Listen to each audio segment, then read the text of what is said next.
guess let's start with Gone Girl here. So your feature debut, and I imagine it must have been something else doing something like that with David Fincher. Yeah. One idea that I always think of is when Jake Gyllenhaal explained that he likes to paint with people and sometimes it could be a challenge to feel like a color. So did you find that at all? And what was your experience on that set like? I had the sort of blessing and curse of ignorance. There was so much about making films that I didn't know anything about. Basic vocabulary I didn't know. I mean, it was absolutely my first film. I had shot 2 television, like 3 guest star spots and the pilot of The Leftovers, in which I do a speech. So what I discovered about David is that he's a perfectionist. And I'm a perfectionist. And it was my first film. So if you want me to do 70 takes, that's all the more time I get to practice. And try to do better. And once I figured out, that, and, I tell the story on set about sort of saying, remember, you hired a beginner and I don't know the language, so you have to explain what you're asking me for. And he became such an extraordinary teacher to me. He would show me the frame, why he needed me to do what he was asking me to do. And when you can't take it personally, you have to understand that he's looking at the whole picture. And when he's focused on you, but so many other times he's not. And if you're going to start taking it personally, you're going to get in your own way.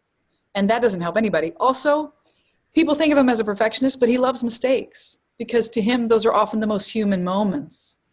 There was a scene where I'm calling Ben at the airport and I fumbled the phone in the air and then caught it and then I continued and then I broke and he was like, oh, that was it. That was so great. So I think there's kind of a misconception about what David's after. He's after what he finds to be the most human behavior, and he thinks actors have a lot of bad habits.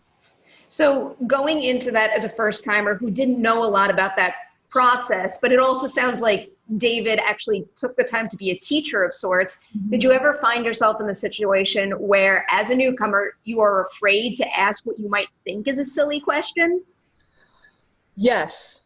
I'm one of my crosses to bear is that I'm a real know-it-all. And it takes a lot of humility for me to admit when I don't know something.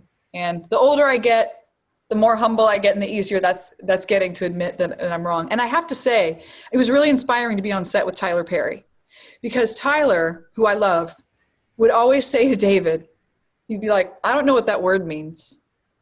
And I learned from that. I learned from that let's cut through the bullshit and do the work. Don't let your ego get in the way. So I learned a lot from the way people around me were asking questions. And because David made me feel that I belonged there, that he wouldn't have cast me. That's what you can trust too, is that he wouldn't have you there if he didn't think you could do it. That I had to just trust that instead.